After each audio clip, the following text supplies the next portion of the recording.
Good morning mga tol, pang-anim na vlog na pala natin to ngayon. Mas inuna pala natin kasi ni-upload yung sa bagong gulong. Ito palang vlog na to, ito yung papunta pala kami ng Tagaytay. Biyaheng south naman kami ngayon. Kasi 'di ba last time puro north yung biyahe na pinuntahan namin. At syempre full tank na rin natin to. 800 plus pa lang pala yung natatakbo nito dito, kaya hindi pa namin to nadadala dun sa first PMS niya sa Casa. Kaya pala Tagaytay yung biyahe namin ngayon, syempre para makapag-relax din. 'Di ba Tagaytay lang yung malapit dito sa Metro Manila na pwede kang makapag-relax na may magandang view, tapos makakapag-chill ka, makapagtambay, makakakape, bulalo. Syempre dito kami dumaan sa may SLEX, dire-diretso lang naman to eh. Tapos dadaan din pala kami sa Calax. First time ko lang pala dadaan dun sa Calax. Kasi nga yung huling punta ko ng Tagaytay, before pandemic pa ata yun, parang 2018 or 2019 pa yata yung huling punta ko ng Tagaytay. Kaya excited din ako sa drive na to kasi nga first time ko rin dadaan dun sa Calax. Pupuntahan namin yung bagong Starbucks dun sa Tagaytay kasi nakikita ko maganda yung view dun. Ayun, sa may Starbucks Hiraya. Ano pala to, weekdays pala to punta namin para hindi ganun kadami yung tao. Kasi nakita ko dun sa TikTok parang ang haba ng pila lalo na pag weekends. Tsaka inagahan na rin pala namin para marami pang mapuntahan. So pag nagda-drive talaga ako sa expressway, mas na-appreciate ko talaga tong Nissan Terra kasi ang ganda rin pala nung hatak nito. Lalo na pag high speed na, pag nag-gear 3, gear 4 na, mararamdaman mo na yung hatak kasi kumakagat na rin yung turbo. Ang smooth ng suspension niya, kaya nakaka-relax din talaga mag-drive dito. Buti nga hindi ganun kadami yung sasakyan dito sa may SLEX ngayon kasi nga maaga pa to. O kaya pag yung sobrang aga, yung maraming pumapasok ng 7 or 8, baka na traffic kami. Eto na, papasok na kami ng Calax. Dito pala kami sa may Ma'am Plaza nag-exit. Para pagpasok mo, diretso na siya dun sa entry point ng Calax. Naka din pala ako dito, nag-Waze na lang din pala ako dito kasi nga hindi ko pa kabisado dito sa part na to, kaya nangangapa pa lang. Kasi madalas dati sa Santa Rosa kami nag-exit pag pumupunta kami ng Tagaytay eh. Kaya buti may ginawa ng ganito na expressway para sakto, hindi ka nadadaan mismo dun sa may city ng Santa Rosa, dun sa may mga planta sa may Coca-Cola kasi 'di ba medyo traffic doon. Ang ganda din pala nung expressway na to kasi nga, eto, tignan mo may mga barriers, tapos ganyan yan yung view na nakikita mo. Tsaka may speed limit nga rin pala dito, hindi pala pwedeng magmabilis dito. Kaya okay din. Medyo controlled yung mga sasakyan. Before nung nagbabike ako, nakikita ko na tong ginagawa eh kasi dito rin kami dumadaan sa may ilalim nito. Ang tagos namin dito sa may Nuvali. Kaya sabi ko, balang araw gusto ko rin madaanan tong expressway na to para ma-experience lang din. Alam ko abot to hanggang Cavite. Lagpas pa to eh, ng silang.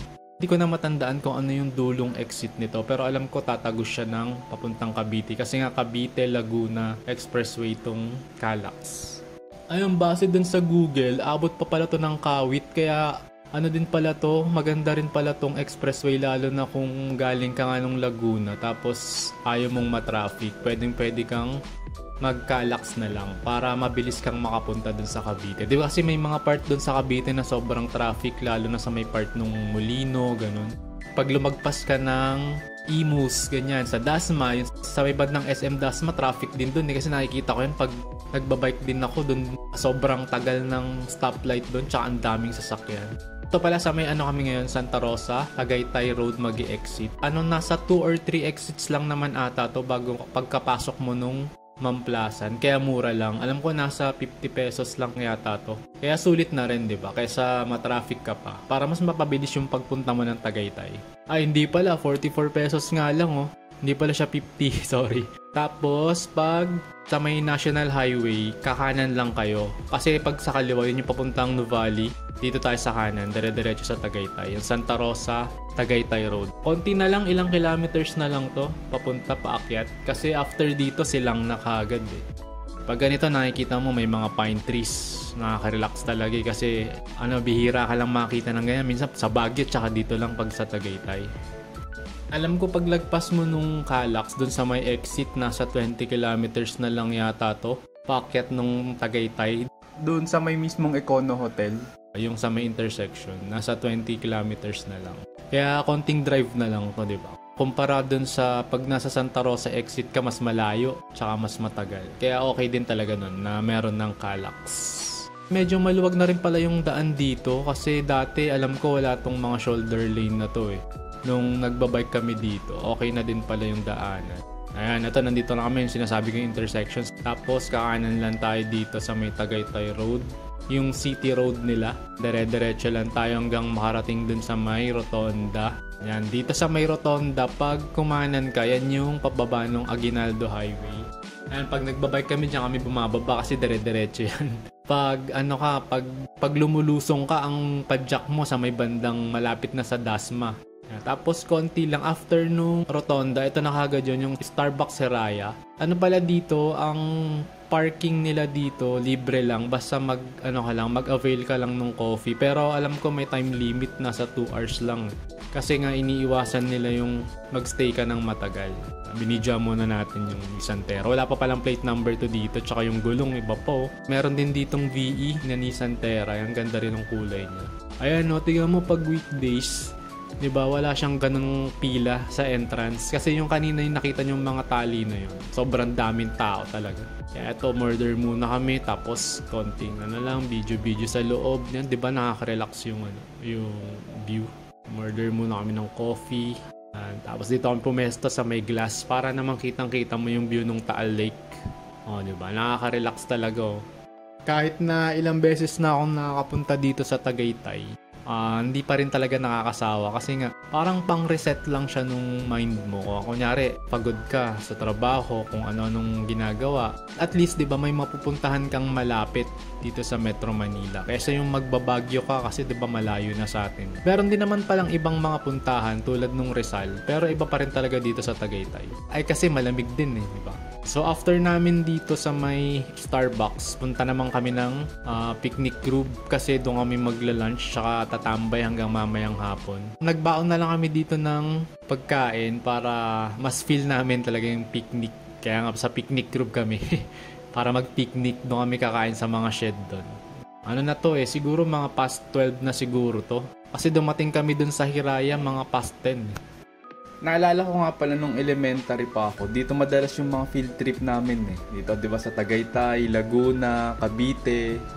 Lagi rin kasama to sa itinerary ng field trip namin to picnic group na to. Kaya nakakatuwa rin pag bumabalik dito kasi parang nostalgic na alala mo yung kabataan mo, ganun.